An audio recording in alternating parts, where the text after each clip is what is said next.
Seðlabankastjóri Ásgeir Jónsson benti réttilega á það skiptir engu máli ef að við viljum í rauninni komast í skjól samkeppnishæfrar myntar sem þá evran í þessu samhengi, að þá þurfum við að uppfylla Maastricht-skilyrðin sem að þýðir það að þrátt fyrir það að þú sért með eitthvað húsnæðislán að þá þurftum við það er að segja okkur þyrfti að takast að laga kerfið okkar í dag til þess að geta tekið upp evru. Það er mjög mikilvægt að þetta sé fyrir hendi í umræðum Evrópusambandið. Það er mjög margir sem að halda það að þau séu að fara að kjósa það hvort þeir vilja halda áfram aðildarviðræðum sem muni þá sjálfkrafa leiða til þess að húsnæðiskostur þeirra verði töluvert betri. Það er mjög langt í það og við þyrftum að laga okkar kerfi. Þannig að þú ert ekkert að fara að græða á því að fara inn í Evrópusambandið ef þú ert með hátt húsnæðislán í dag. Það er eitthvað sem við þurfum að laga áður en við fengjum evru. Góðan daginn og velkomin í hlaðvarpið Pæling dagsins. Ég heiti Þórarinn Hjartarson og í dag er 20. og 4. mars og árið er 2026. Þið þekkið þetta, paratus.is/pæling eða þið viljið fá þennan þátt á undan öðrum og án auglýsinga, en að sjálfsögðu eru þið fyrst og fremst að leggja hönd á plóg í því að þetta efni verði á annað borð til. Nú svo vil ég nefna það einnig að þeir sem eru að horfa á þetta á YouTube að fyrsta lagi náttúrulega fara inn á paratus.is/pæling og gerast þar áskrifendur, en einnig með haka í subscribe á þessa rás ef þið eruð að hlusta á þetta þar og hafa þetta þannig að þið fáið meldingu þegar að nýjir þættir koma út sem að allnokkuð oft, þó svo að ég segi sjálfur frá. Og svo vil ég líka minna á að það er fésbókarhópur hlaðarsins sem er ein pæling umræður, en þar er hægt að skipta sér af ýmsu varðar þetta hlaðvarp með einum eða öðrum hætti. En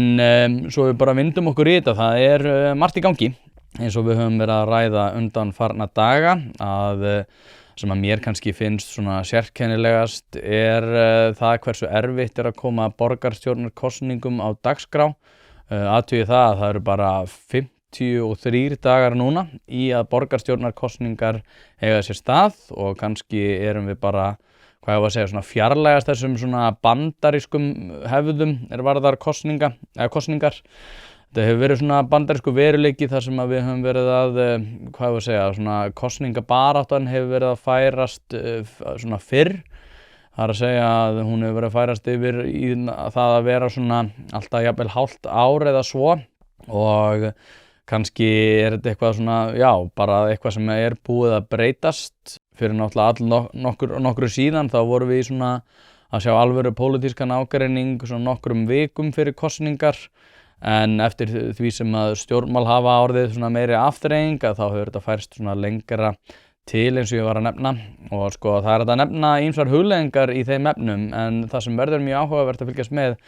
hvort að borgarstjórnarkosningarnar munu yfir höfuð komast í dagskrá í tæka tíð fyrir fyrir stjórnmálmennina til þess að kynna sín mál. En það í rauninni ekki eins og það sé ekki til umræðu, en maður svona skoðar á samfélagsmiðlum að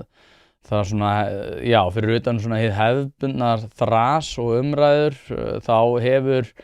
umræður Evrópusambandið náttúrulega komið til með að taka allhressilega utan allt svona dagskrárvald. Og áður en að ég kem að því að þá verð ég reyndar að segja sko að eins og með utanríkisráðherrann, það hérna frétt á Morgunblaðinu í dag sem að stendur kommissarinn íslenskur mynd að komast á aðildarviðræður Íslands að ESB að mati utanríkisráðherra. Og þetta er svo áhugavert sko, erum við ekki komin svolítið fram úr okkur þegar að við erum að tala þetta á þeim nótunum að við séum komin svona að því að sé að koma mynd á aðildarviðræður. En kannski það nauðsynlegt til þess að við skiljum það hvað við erum raunverulega að fara að kjósa.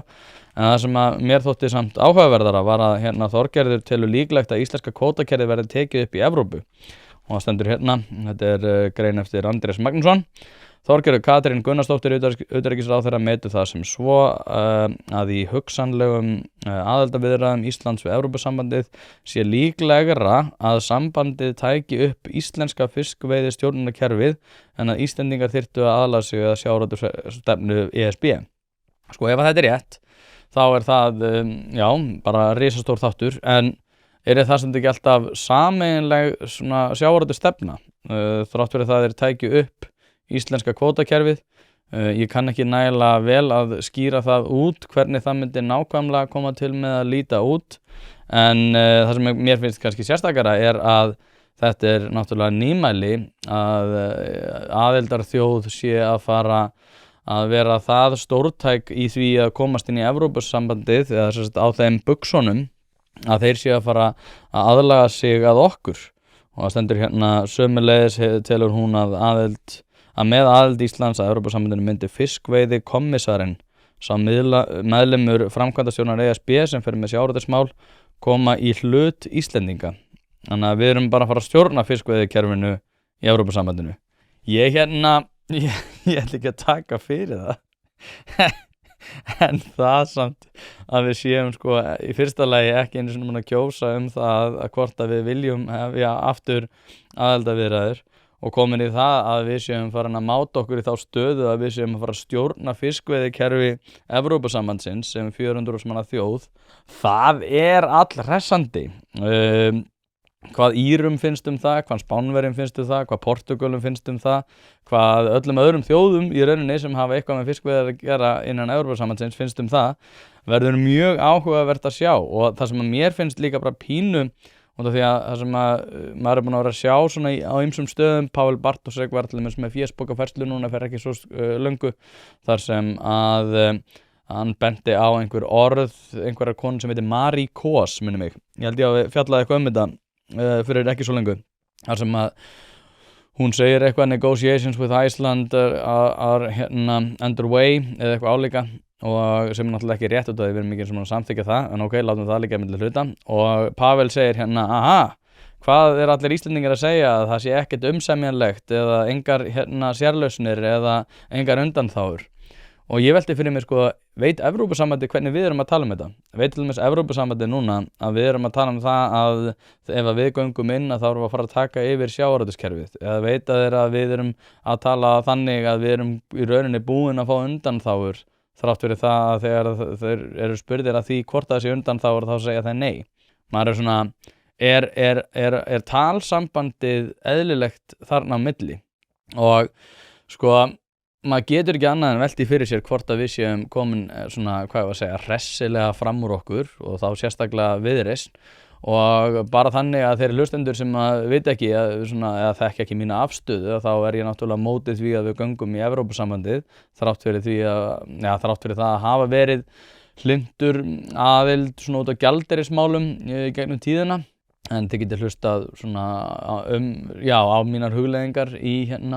eldri þáttum ef þið viljið það. En eins og segi, ég bara vildi láta það fylgja með út af því ég ekki hlynntur því að við göngum inn í Evrópusambandið. Hlaðvarpið í samstarfi við fiskhúsið.is. Fiskhúsið.is heildverslun fyrir veitingamenn sem vilja það ferskasta og það besta fyrir sína kúnna. Hvort sem það fyrir veitingareksturinn, hótelreksturinn, mötuneytið eða hvað annað, þá ferðu inn á fiskhúsið.is til að sjá það gríðarlega úrval sem að strákarnir hafa upp á að bjóða. Ef þú vilt hið ferskasta og hið besta, þá gerir þetta sjálfsögðu almennilega, ferðin á fiskhúsið.is. Það ekki til sú spurning sem að strákarnir hafa ekki svarið við, þannig enn og aftur fiskhúsið.is til að fá ferskasta og besta fiskinn á landinu. En óháð því þá finnst mér við vera komin hressilega fram úr okkur. Ég velti alveg fyrir mér sko, hvort að þessu svona narratívstjórnun og sérstaklega hjá þessum meirihluta og ríkisstjórninni, hvort að allir séu með í þeim báti. Þú veist, eru til dæmis hefur flokkur fólksins ekkert það að segja að við séum komin svona langt fram úr okkur. Ég líka velti fyrir mig hvort að Samfylkingin finnist ekki svolítið skrítið. Ég myndi jafnvel velta fyrir mér að ef ég væri hlynntur því að gangi inn í ESB, að þá myndi mér þykja þessi narratívstjórnun vera mjög sérkennilegt. Og sko, ég get nefnt önnur dæmi því að maður nánast þarf sko að toga upp úr þeim sem eru hlynnt því að við göngum í þetta samband, að ná upp úr þeim sko hvort að þau yfir höfuð vilji það. Það að segja að þeir sem eru svona að reka þetta mál, sem að gera það ráð fyrir því að þau vilji ganga inn í Evrópusambandið, að þá samt rosalega mikið sem að þarf að gera til þess að toga upp úr þeim hvort að þau vilji komast inn í sambandið. Þannig að það er rosalega skrítið, svona margt í þessu. Og þá er ég ekki bara svona að tala einhverjum svona hugleiðingar undanþágur og auðlindir og annað, heldur svona hvort að það regluverk sem að við værum að stærstum hluta að gangast undir sé eitthvað sem að þeim hugnast. Og þá er ég að tala bara heildarmyndina á þessu batteríi. Og það er vissulega ákveðin vorkunn út af því að Evrópusambandið segir sjálft að kerfið sé það lélegt að þeir eru einhvern veginn búin að reka sig úr allir í samkeppni. Þannig að ég skil alveg að þetta sé svolítið erfið staða fyrir þá sem að vilja gangi í Evrópusambandið og náttúrulega erfið sala, svona gagnvart þeim sem eru með ákveðnar efasemdir. En svo það hitt sem að ég var að nefna sem að það virðist vera ákveðið líka bara ósamræmi innan Viðreisnar. Pavel Bartósek hefur sagt að það tæki nokkur ár að ganga inn í bandalagið á meðan Þorgerður Katrín segir að við getum farið þangað í einhverju flýtimeðferð. En samt getum við ekki vitað svona eiginlega fyrirfram það hvað við erum nákvæmlega að kjósa þegar við segjumst að vilja hefja aðildarviðræður á ný, því það er einhvern veginn algjörlega eitthvað sem okkur er haldið í myrkrinu með og ofan á náttúrulega allt þá hitt, þá finnst mér það persónulega svolítið skrítið. En nú í ofanálag að þá erum við með þessar stórkarlalegu yfirlýsingar það hvaða regluverk við erum að fara að taka upp ef við göngum í Evrópusambandið. Og það er jafnvel sagt að ekki nóg með það að við fengjum undanþágur og sérlausnir heldur væri Evrópusambandið að fara að aðlaga sitt regluverk að okkur. Og þá er heldur dregið úr því að eins og stendur hérna á forsíðunni bara að þeir séu bara við erum að fara að taka yfir það hvernig þeir hafa verið að reka sína sjávarútvegsstefnu. Ég ætla ekki að segja að það sé ekki rétt. Ég er ekki á þessum fundum. Ég geri mér ekki alveg grein fyrir því. En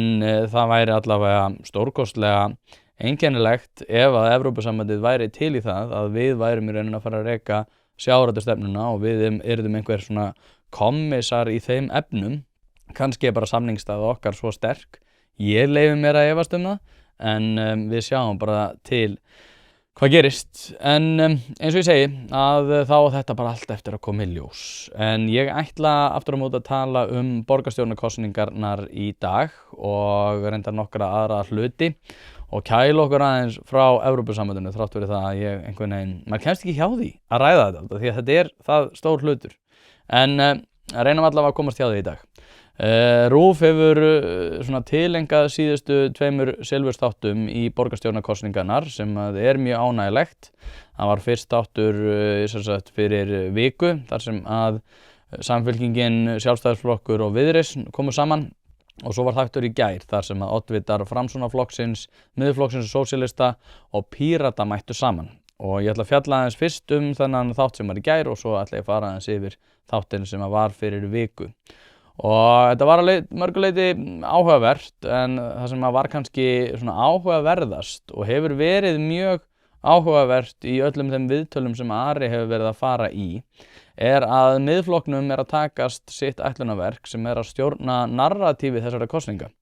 En Ari hefur sem sagt verið að setja á dagskrá í öllum þeim viðtölum sem hann hefur verið að fara í að láta snúast samgöngumálin og þá sérstaklega náttúrulega borgarlínuna. Og ég verð að hrósa Ara fyrir að hafa tekist þetta mjög vel. Þetta er mjög sniðugt útspil ástæðan fyrir því einfaldlega að allir flokkar sem eru nú starfandi í borginni hafa með einum eða öðrum hætti skrifað að hluta til eða öllu leyti undir samþykktir varðar einhverjum hluta af borgarlínunni. Og ég var ekkert viss þegar Ari kemur hérna til mín og fyrir ykkur sem að þekki ekki til þá var fyrsta viðtal hans sem oddvita Miðflokksins í hlaðvarpinu Ein pæling hjá mér og ég man að ég hugsaði í því viðtali að þetta yrði mjög áhugavert hjá honum hvort að þessi markaðssetning myndi koma til með að skila sér því að Ari er svolítið sérstakur karakter inn í stjórnmálin og kannski sérstaklega inn í Miðflokkinn. Ég hélt fyrst þegar Miðflokkurinn kemur fram með útspil það hverju ætla að setja fram í borginni að þá hélt ég að það yrði svona yfirlýsingaglaður svona sprengingar, flugeldasýning En Ari ekki alveg þannig karakter, hann ekki með neina sprengingar, hann bara frekar hófstilltur, kemur sínum punktum áfram með minni svona yfirlýsingagleði en margir aðrir stjórnmálamenn og þetta hefur einfaldlega svínvirkað og má segja að svona þessi hófstillta yfirlýsingagleði hafi verið honum til happs því að ef hann hefði komið inn á svona of mikilli flugeldasýningu að þá hefði fólk fljótt orðið leitt á málflutningum og það eldsneyti það þverhratt. Maður sá þetta sko í forsetakosningabaráttunni síðast. Ég man ekki hvað hét hún, Sigríður eða eitthvað líka, sem að var, held hún hafi bókstaflega, held hún hafi leitt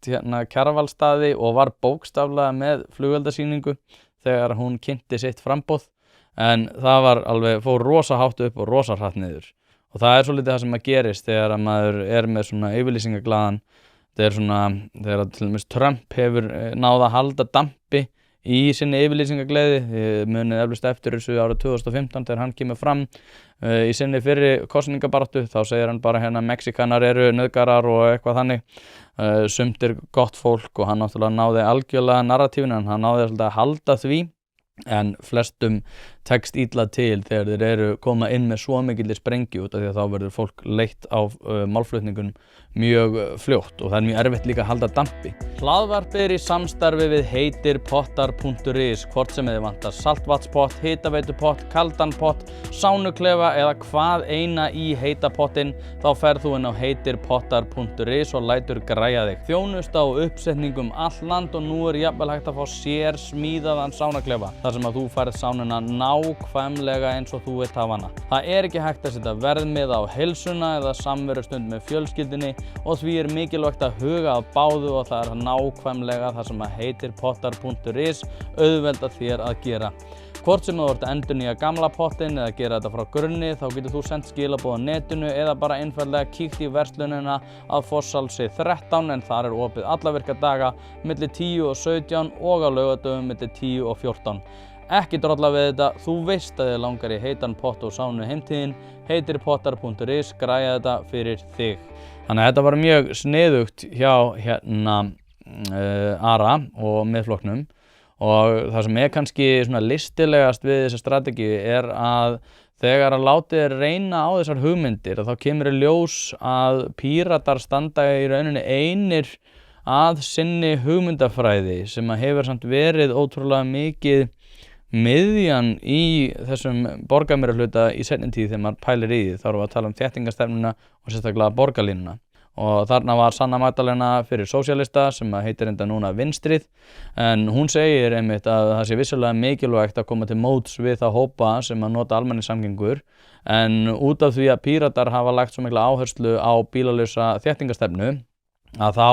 heyrir maður alveg pirringin koma fram núna líka í Vinstrinu þrátt fyrir það að vilja mjög góðar almenningssamgöngur. Hún bendir á þannig í þættinum í gær einmitt að þeir sem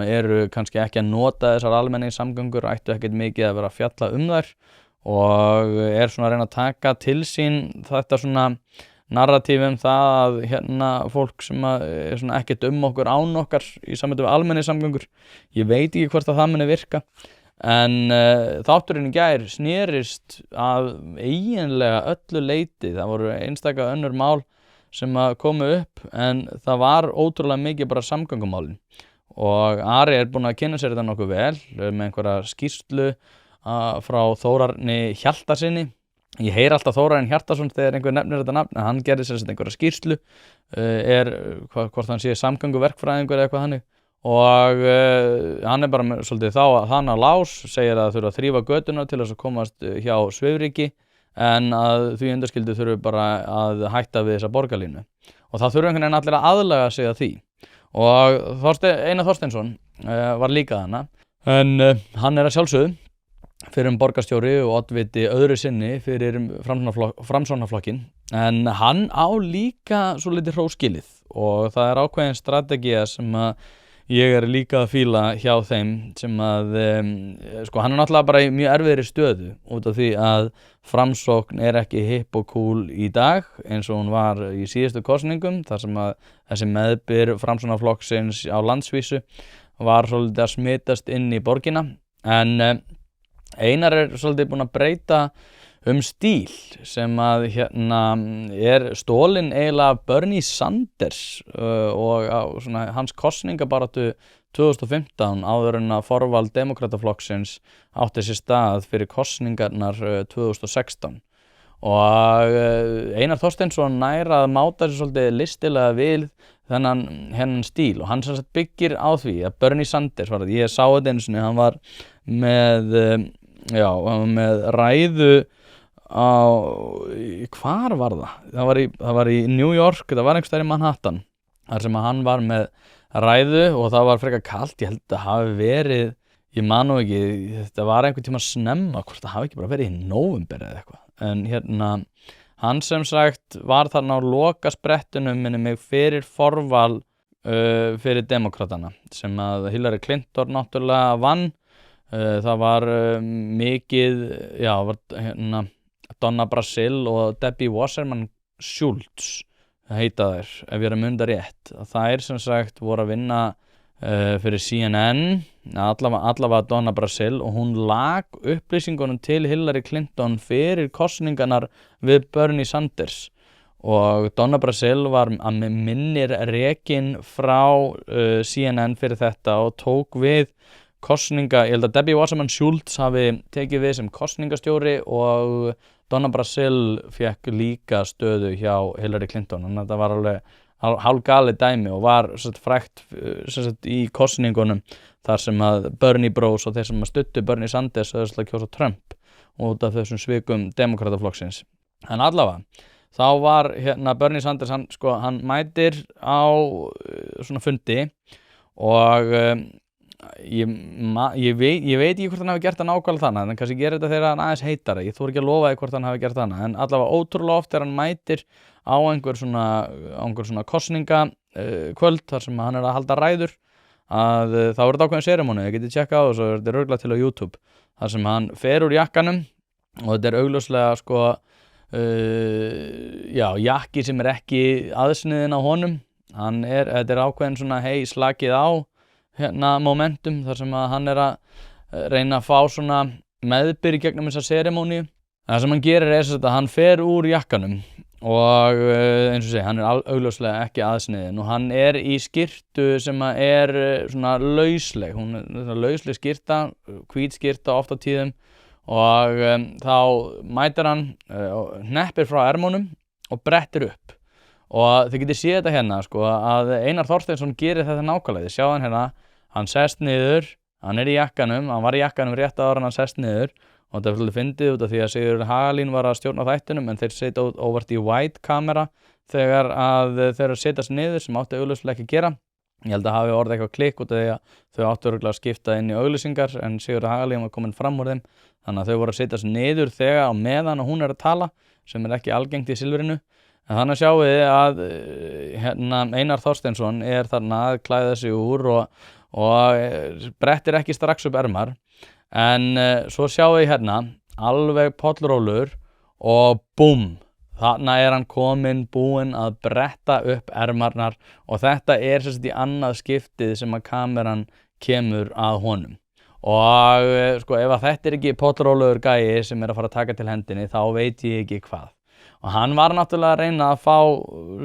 hlustendur til þess að fá þessa tilfinningu. Hann talaði náttúrulega fyrir þessari hefðbundnu stefnu það að það ætti að leysa hlutina, hann talaði hægt sem að ég fíla en gæti farið misvel ofan í fólk og hann náttúrulega gagnrýndi stöðu gamla meirihlutans fyrir það að halda fólki frá ákvarðanatökum og þá benti hann sérstaklega á Píratana og benti meðal annars á það að þeim hefði ekki tekist að mynda nýjan meirihluta út af því að Inga bannaði það og sem er reyndar eitt náttúrulega sem að maður skilur ekki alveg á þetta. Núna er Flokkur fólksins í ríkisstjórn en Flokkur fólksins hefur einfaldlega ekki komið fram með neinn sem ætlar sér fram í borginni og maður á reyndar eftir að koma staðið hvort þeir ætla að bjóða fram í öðrum sveitafélögum. Ég er ekki múin að tjekka á því. En það er stórundarlegt að ríkisstjórnarflokkur sé ekki að fara að bjóða fram í borginni ef að það er svo RÚV var með frétt að með minnir núna nýlega sem hét bara eitthvað á þá leið að þeir spurðu hverju ósköpunum Flokkur fólksins og hvar væru þeir í þessum sveitarstjórnarkosningum. Og já, það verður náttúrulega bara áhugavert hvaða stöðu það setur flokkinn í. Já, maður velti allavega fyrir sér. Hlaðvarpið í samstarfi við Happy Hydrate en eins og ég hef nefnt áður þá nota ég bæði steinefni og kreatín daglega og þau gera lífið betra. Og nú komin nýjung þar sem að þú getur notað afsláttarkóðan 1 pæling til þess að fá 25% afsláttur úr skráirði í áskrift og frían brúsa með. Svo 15% afsláttur hvern mánuð eftir það. Þetta sjálfsögðu steinliggur ef þú ert að nota þetta á annað borð en einnig tilvalið tækifærið fyrir þá sem að vilja prófa og ég lofa ykkur að þið munið ekki sjá eftir því. Steinefni gera daginn einfaldlega betri og með því að nýta þennan afsláttarkóða ertu að sjálfsögðu að styðja við það að ég búi til þetta efni. happyhydrate.is skráið ykkur í áskrift. En allavega fjórði og síðasti frambjóðandinn Píratinn Kristinn Jón Ólafsson sem ég verð að viðurkenna ég þurfti að googla hvað héti núna í undirbúningi fyrir þennan þátt en ef ég að skila þetta rétt þá hann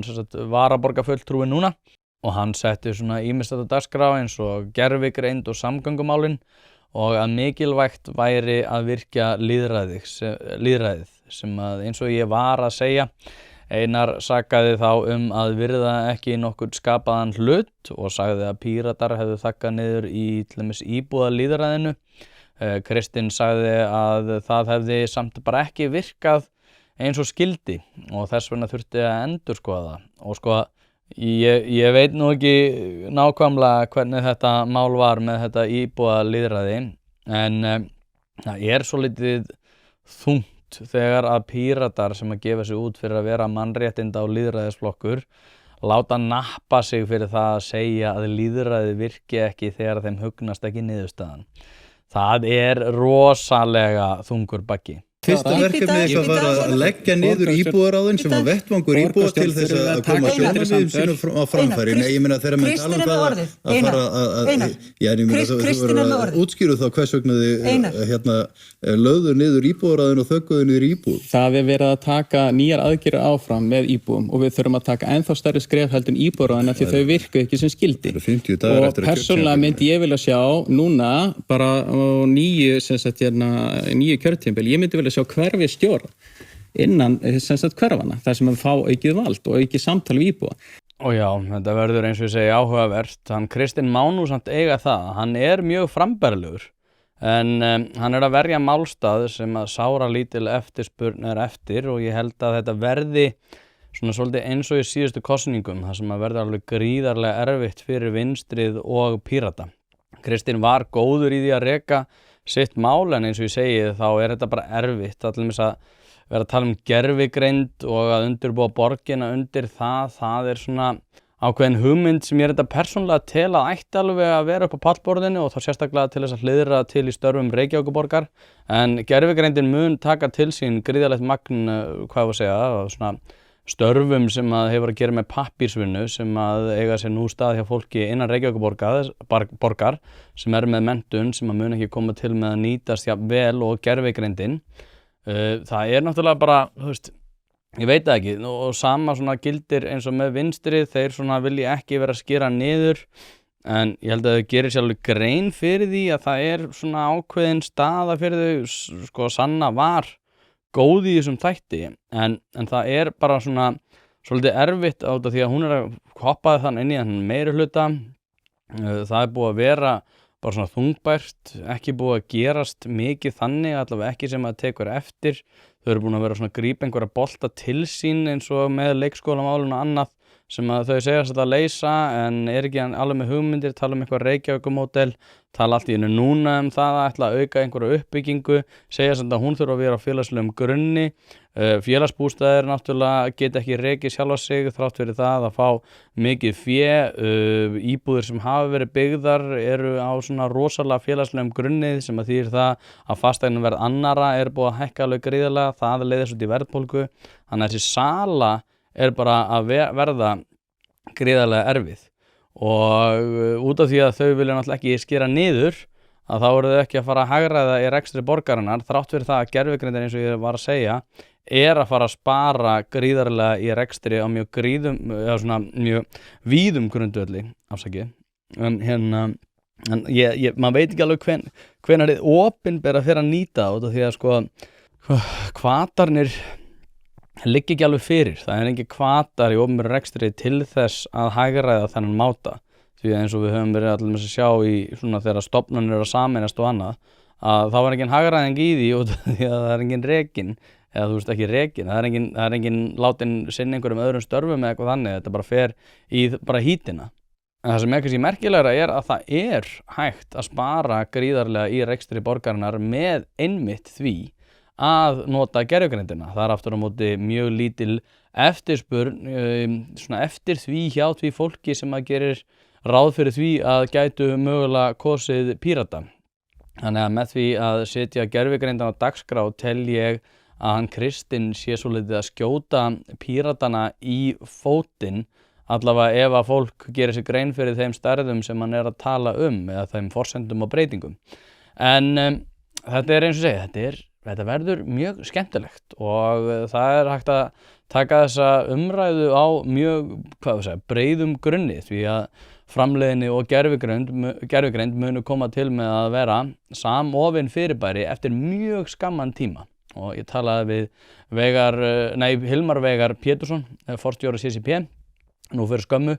en hann fyllti ákveðnar eyður sem að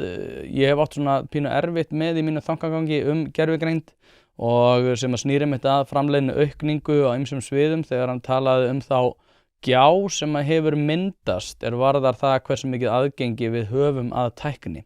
Því að gervigreindin mun ekkert stoppa, hún mun koma til með að valda auknum straumhvörfum á næstu árum og þá sérstaklega í störfum sem hafa að gera með tölvunotkun og þá sérstaklega pappírsvinnu. En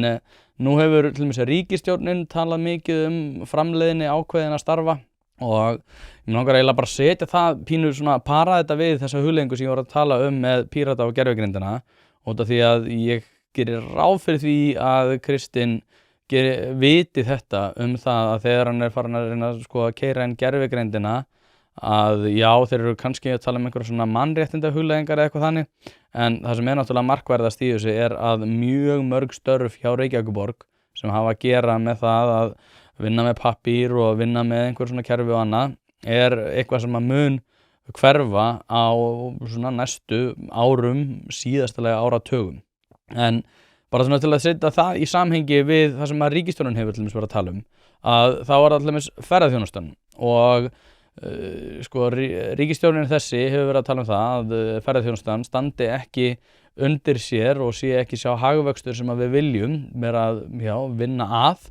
og samhliða auknum hagvexti leggur hún svona,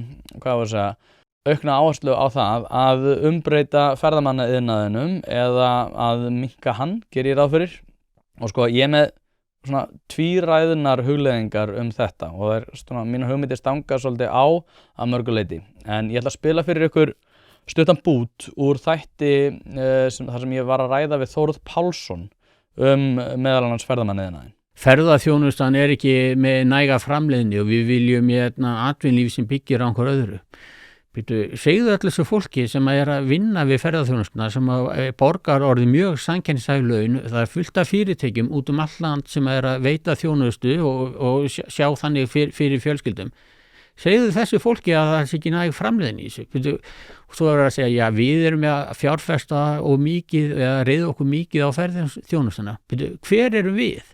Ég ekki að leggja neitt inn í ferðaþjónustuna. Það fólk sem gerir það að fúsum og frjálsum vilja vegna þess að það lítur svo á að það eru betri tækifæri þar en annars staðar. Þannig að og síðan það þannig að þetta mjög skrítið að útflutningsatvinnuveginir að þeir eru ennþá að bara ganga fínt. Og við erum búin að hækka laun, eins og segja, á hlutfærslegt verðlag og raungingið á hlutfærslu laun hefur sjaldan, ég held að það hafi aldrei verið herra, Seðlabankinn hefur reyndar ekki uppfært tölurnar núna nýlega. Þannig að svona há laun í alþjóðlegum samanburði og útflutningsatvinnuvegir sem að hafa þolað þetta hingað til, að það kemur engan veginn heim og saman við það að framleiðniaukningin svona lítil. Og þarna sko ég sammála Þórði að sumuleyti og sumuleyti ekki. Ég tel að vissulega að það sé hægt að fara rauk fyrir því að álögu á innviði séu miklir út af ferðaþjónustu og þá erum við að tala um löggæslu, húsnæðismál og heilbrigðiskerfið og fleira. En í þessu samhengi verð ég samt að nefna að það vissulega sko rétt að þó svo að ferðaþjónustan leggi mikil álög á þessa innviði að þá samt skrítið að tala að hún skili af sér röngum afköstum. Ef við hugsum út í þetta sem ég var að nefna sem framleiðni hins opinbera og gervigreindin, væri þá ekki nærtækara að tala það í samhengi við rétt afköst, það að segja rekstur hins opinbera og þá sérstaklega kannski hjá Reykjavíkurborg. Hlaðvarpið eins og þið vitið í samstarfi við Harðfisksverslun Hrafnadals. Nú ég búinn að selja töluvert af þessum gæða harðfisk og hafa viðtökunar verið hreint út sagt ótrúlegar. Þetta valsað upp á gamla mátan, sjósaltað og kemur til þín ferskt. Nú býð ég bæði upp á ísu og steinbít sem kemur á roðinu, alveg eins og þú vilt hafa hann, þurrkaðan að sjálfsögðu í vestfirsku fjallalofti og eins og ég segi, viðbröðin hafa verið vonum framar þannig að ég þarf ekki einu sinni að vera í neinni væntingastjórnun. Sendu e-mail á hrafnadalur@proton.me en hlekkin og verðupplýsingar má einnig finna í lýsingu á þessum þætti. Jú, kæru hlustendur, hlaðvarpið í samstarfi við fyrirtæki sem vilja gera hlutina almennilega og eitt af þeim að sjálfsögðu Alvöru Bón. Alveg eins og þetta hlaðvarp leitast við að auka viðnámsþrótt samfélagsins, eykur Alvöru Bón endingartíma bílsins með því að halda honum hreinum og fínum. Hringið í síma 5880705 eða sendið á alvörubón@alvörubón.is. Nú ef þú vilt einfalda þetta fyrir þér enn frekar þá kíkjuru bara á staðinn að Viðarhöfða 2A og lætur fagmenn sjá að bíllinn þinn sé hæfur til þess að vera séður á götunum. Hins vegar, og nú man ég ekki nákvæmlega hvernig ég brást við þeim orðum sem Þórður var að fara með þannig, eða hvort að ég gerði það á annað borð, en ég tel að samt vera að hluta til rétt að ferðamanniðnaðurinn skapar þyngsli á innviði, en samhliða því hann risastór stoð í öllu sem að við kemur, hvað ég að segja, okkar hagvexti og hvernig við erum að reka samfélagið. Og ferðamanniðnaðurinn náttúrulega reiðir sig á að það sé ákjósanlegt að heimsækja landið, en þá þarf það samt líka eins og við þekkjum vel þegar við erum að ferðast að hann sé nægilega ódýr sem hann náttúrulega sjálfsögðu ekki á Íslandi og hefur náttúrulega verið umkvörtunarefni túrista svolítið skeið. En það fjallað þetta í Why Nations Fail eftir James Robinson og Darren Acemoglu, þar sem þeir ræða nákvæmlega þetta, þar sem fjallað hvernig til dæmis Feneyjum tókst að færast frá því að vera miðpunktur fjármálageirans í svona einhver ár eða árhundruð í það að vera bara orðin túristastaður með lítið annað upp á að bjóða. Og ég man nú ekki hvar ég sá það en það var í einhverjum umræðum það var held ég kallað The Venice Trap sem að ég held reyndar að sé skáldsaga líka en það var einhver að tala The Venice Trap í samhengi við þetta þar sem að Feneyjar komið sér á þann stað með röngum áherslum sem heiti náttúrulega extractive institutions eða sagt, aðgreinandi stofnanir náttúrulega í þessu víða samhengi og inclusive institutions sagt, hið jákvæða en það þegar þú beitir svona sérlausnum fyrir sérúrræði fyrir sérstofnanir þá ertu í rauninni að misbeita þínu valdi sem að leiðir til þess að hagvöxtur hættir og það endar allt í óreiðu á meðan inclusive institutions þar sem að fólk hefur aðgengi að því að nýta sína krafta á sem svona ákjósanlegasta máta fyrir samfélagið. En þetta Venice Trap það að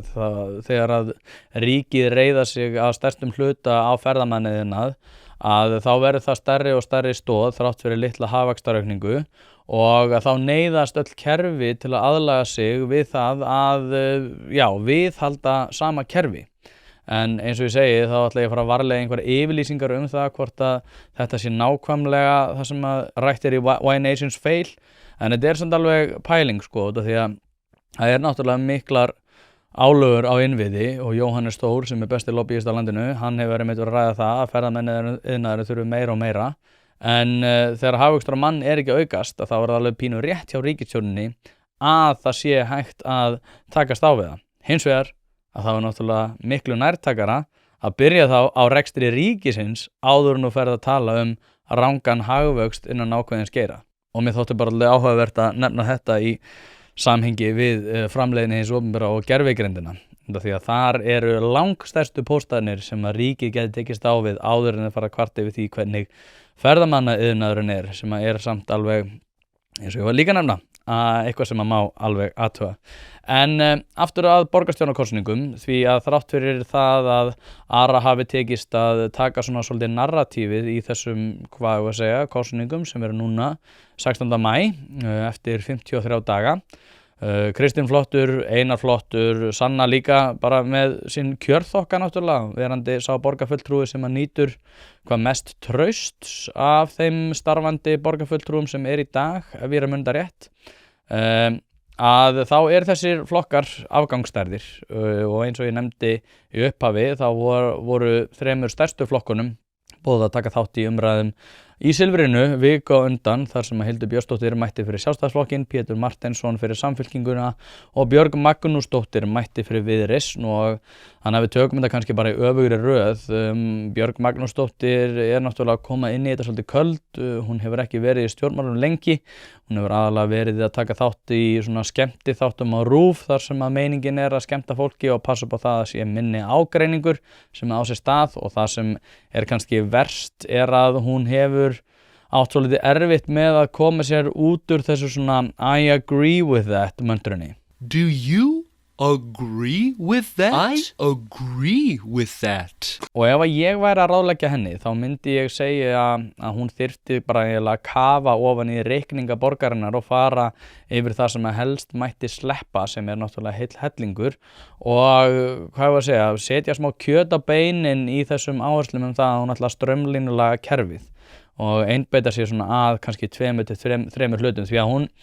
hefur svolítið verið erfitt fyrir hann að negla hann punkt það, hún vilja rosalega mikið sjá borgina virka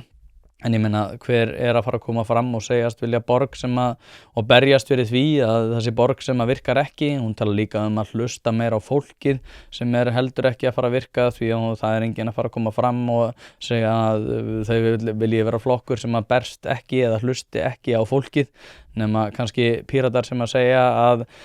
lýðræði virki ekki nema fólki sé sammála þeim. Hún tala líka skipulagsbreytingar í leikskólamálum en það eru bara aðrir flokkar sem hafa verið búin að tala þetta mjög lengi sem eins og Hildur Björnsdóttir þannig að þetta verður svolítið þungt fyrir Björg og það eftir að koma betur í ljós hvort að hún, það sé nægilega mikla töggur í henni fyrir þessa baráttu en hún þarf náttúrulega líka að koma til með að vera með aðeins sterkari málstað ef hún ætlar að aðgreina Viðreisn frá þessu því að Viðreisn náttúrulega verður bara rosalega mikið bendlu við það að vilja gangin í ESB hún að fara að taka afstöðu til þess kannski dugar það bara henni að segja bara ég vil bara að við hlustum á þjóðina og laga leikskólamálin en þá ertu búin að smyrja smjörið svolítið þunnt. Hildur Björnsdóttir, hún náttúrulega í svolítið stuði, hún var öflug í þessu Silfri, það verður bara að segja þess og ég held að muni henta Sjálfstæðisflokknum að hún sé í svolítið stuði, þeim tókst með nokkrum klókindum að hafa svona, snirtilega, svona næstum því, það var ekki alveg snirtileg aðkoma inn í þetta út af því að prófkjör voru náttúrulega ekki eitthvað sem átti sér stað sem að því það voru nokkrir sem voru farnir yfir í miðflokkinn og það var að sjálfsögðu eitthvað sem að náði mikilli athygli hvort að það muni koma til með að hafa áhrif á fylgi flokksins verður bara að koma í ljós.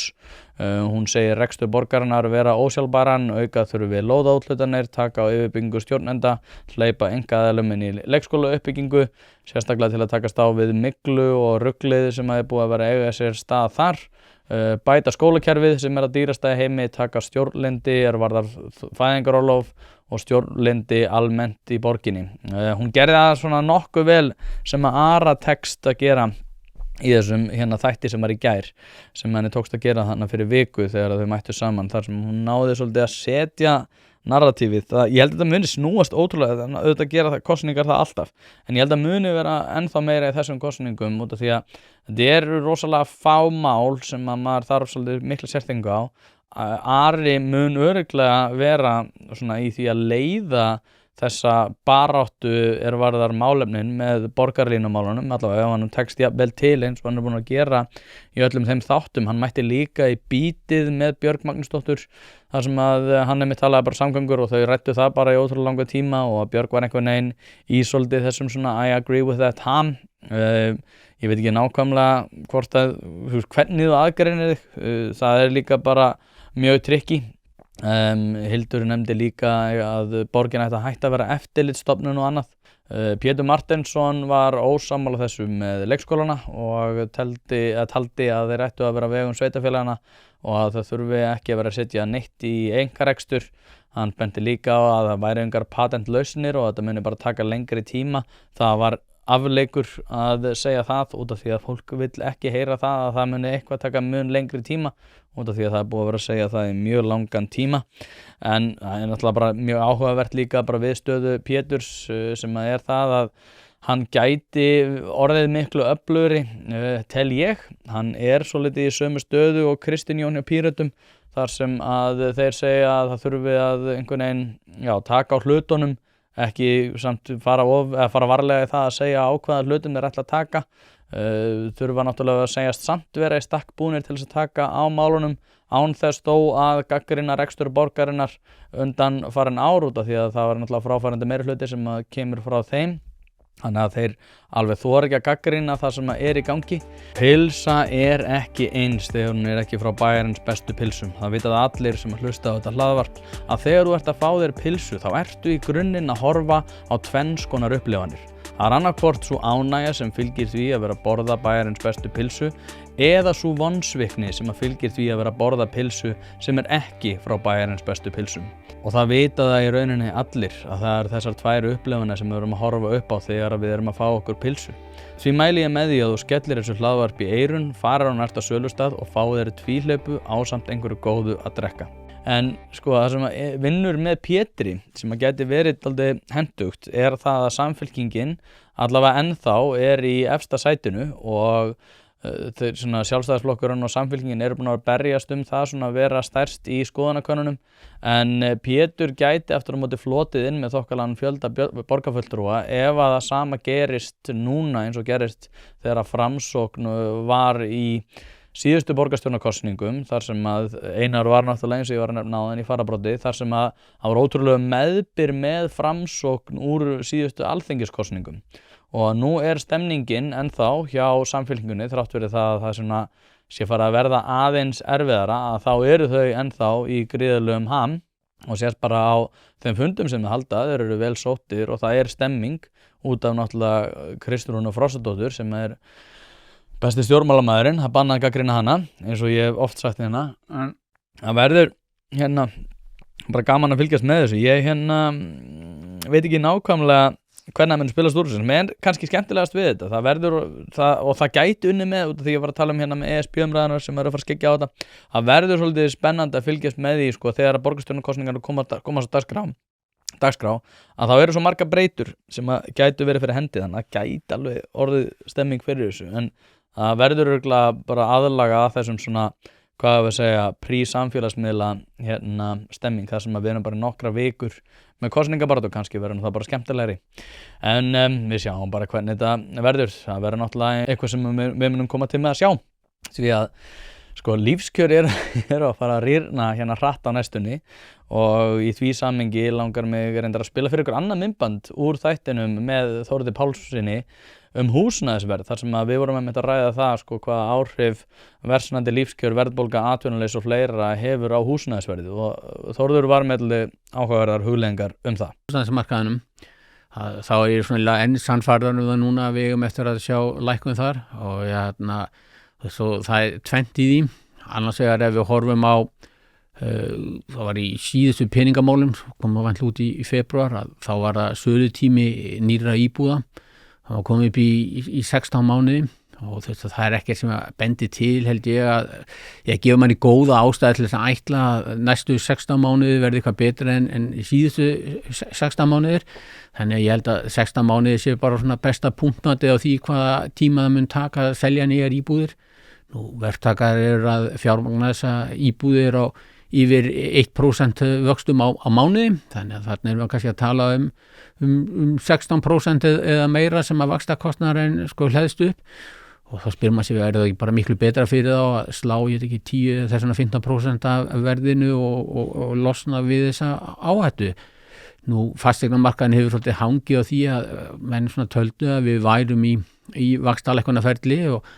því væru væntingar að þegar að vextir myndi lækka enn frekar þá myndi svona fasteignamarkaðurinn taka við sér og kaupmáttur í raun og veru fólks með lánum, að hann yrði meiri og fólk mér er tilbúið að borga meira en því miður að þá ekki útlit fyrir að vaxtalækkunarferlið fara af stað aftur í bráð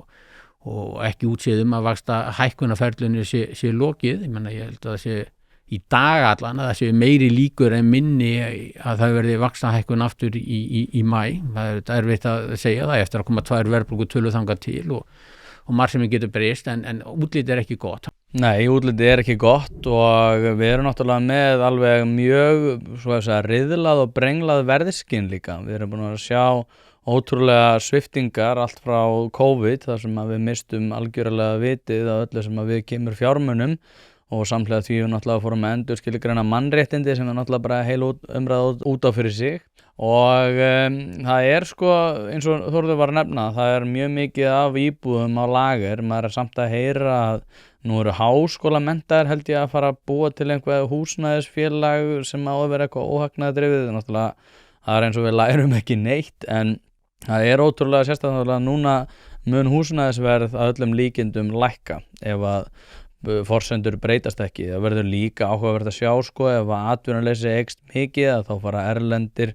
aðilar sem eru hérna í svona vertíðarvinnu sem ákveðin hluti náttúrulega þeirra sem eru hérna starfandi að þeir fara úr landi, þá losnar eitthvað húsnæðismarkaðinn en samt sem áður munu kjarasamningar losna og hvaða áhrif mun það koma til með að hafa húsnæðismarkaðinn. Ef að fasteignaverð fer að lækka þá náttúrulega kemur kólnun inn á húsnæðis uppbyggingu og þá erum við komin aftur í svona fyrir og eftirhruns árin þar sem að við vorum að sjá mikla kólnun á fasteignamarkaði sem að leiddi til þess að það var mikil eftirspurn í kjölfarið sem að leiddi til þess að það var gríðarlega hækkun og svona iðnaðurinn náði náttúrulega ekkert að taka utanum þetta öllu leyti út af þeim svona kerfislegu kvillum sem ég náttúrulega alltaf að tala hérna þar sem að þeir eiga ótrúlega erfitt með að aðlaga sig að nýju verði og aðlaga sig að sko því hvert að það annan stað borgar sig að fara í það að byggja og ofan á þetta náttúrulega erum við með fáránlegt kerfi þar sem að þeir sem eru að fara að byggja nokkur skapaðan hlut þurfa að greiða út stórkostlegar fjárupphæðir, ég held að 30% sé að segja að fasteignaverðinu sé eitthvað sem fyrir hendi áður en að uppbygging hefst og þá erum við bara að tala opinber gjöld. Það ekkert land sem að viðheldur heilbrigðu fasteigna módelið með þessar forsendur fyrir fram að sig og við getum gert ráð fyrir miklum sviftingum á næsta árum. Ég til að það muni lækka en svo muni að hækka náttúrulega gríðarlega í kjölfarið ef að kólnun fyrir hendi sama kerfi sem náttúrulega algjör della. Þannig að þetta verður rosalega áhugavert en Þórður náttúrulega kemur inn á þessa breytingur sem eru mjög bara áhugaverðar. Ef þú ert með stjörnu í rúðinni eða þarft að fara í gegnum einhvers konar bílrúðu athugun þá ferðu að sjálfsögðu á polsen.is. Ég prófaði þetta sjálfur, var með stjörnu í rúðinni og fekk bílinn eftir örskamma stund og málið dautt. Ofan á það að veita úrvalsþjónustu í þeim efnum getur þú einnig fundið hið ýmsa á vefverslun þar sem bæði eru seldir varahlutir, ljósabúnaður, ferðavörur fyrir bílinn, reiðhjólavörur, smurefni og margt fleira. Þannig að ef þú ert að drolla við viðhaldið eða bílrúðuskiptin þá mæli ég bara með því að þú hættir því, farir á polsen.is og letir klára málið í dag. Og í því samhengi get ég reyndar nefnt hérna það að í gær var seðlabankastjóri líka í Silfrinu þar sem hann var að tala bara gjaldmiðilinn og fleira og því að núna náttúrulega verið að reyna að selja ykkur það að svo við endum þar sem við byrjuðum að Evrópusambandið sé eitthvað sem skynsamleg lausn á því að takast á við þennan sérkennilega vanda varðar litla mynt og það að við séum alltaf einhvern veginn að elta skottið á okkur með launahækkanir og síðan verðlag og síðan aðra launahækkanir til að takast á við nýtt verðlag og þá hækkar verðlag. Þetta náttúrulega ákveðin spírall. En Seðlabankastjóri Ásgeir Jónsson benti réttilega á það að það skiptir engu máli ef að við viljum í rauninni komast í skjól samkeppnishæfrar myntar sem þá evran í þessu samhengi að þá þurfum við að uppfylla Maastricht-skilyrðin sem að þýðir það að þrátt fyrir það að þú sért með eitthvað húsnæðislán að þá þyrftum við það er að segja okkur þyrfti að takast að laga kerfið okkar í dag til þess að geta tekið upp evru. Og það mjög mikilvægt að þetta sé fyrir hendi í umræðum Evrópusambandið. Það eru mjög margir sem að halda það að þau séu að fara að kjósa það hvort þeir vilja halda áfram aðildarviðræðum sem muni þá sjálfkrafa leiða til þess að húsnæðis kostur þeirra verði töluvert betri. Það mjög langt í það og við þyrftum að laga okkar kerfi, þannig að þú ert ekki að fara að græða á því að fara inn í Evrópusambandið ef þú ert með hátt húsnæðislán í dag. Það eitthvað sem við þyrftum að laga áður en við fengjum evru. Þannig að við fáum ekkert lægri vexti fyrir en að við einfallega rífum okkur í gang og í ónálega náttúrulega krónan, ef ég að muna þetta rétt, búin að vera stöðugur en evran og að fjölmargir aðrir miðlar gagnvart dollar undanfarin ár. Þannig að umræðan þetta mjög skrítin en ég eins og segi, ég bara bjartsýnn á framhaldið þrátt fyrir það að lífskjörin muni koma til með að rýrna og held ég að það muni bara leiða til ákveðnar þar að segja hugarfarsbreytingar á ýmsum sviðum sem að ég tek fagnandi. Ég tek að sjálfsögðu ekki fagnandi því að lífskjör séu hérna að fara að rýrna en ég myndi fagna ákveðinni hugarfarsbreytingu á ýmsum sviðum. Þá ég að tala útlendingamálin, ég að tala stjórnmálin í heild, ég að tala þetta að húsnæði séu mannréttindi og fjölmargt fleira. Því að það rauninni búin að skapast aðstæður þar sem að, skynsemishyggjan, svo ég fá nú að vitna í minn góða vin, hann Sigmund Davíð, mun ráða ríkjum. Þannig að sjálfsögðu og eins og Heiðar Guðjón sagði að það gott fyrir hægri menn að vinstri menn fara alltaf á hausinn og það bara svolítið það sem að mun koma til með að verða veruleikinn á næstu dögum og árum. Ég veit ekki hvað skal fleira segja það, ég kannski bara segja þetta gott hér. Paratus.is /einpæling að þú vilt fá hana þátt á undan öðrum á hann auglýsinga og þá ertu náttúrulega líka stiðið við það að ég sé að búa til þetta efni. Þannig að ég vona bara innilega að þú og þínir hafið það gott, kæri hlustandi, saman hvort þú sért ósammála mér eða ekki, þá vona ég innilega að það verða gott. Takk fyrir að hlusta og þangað til næst.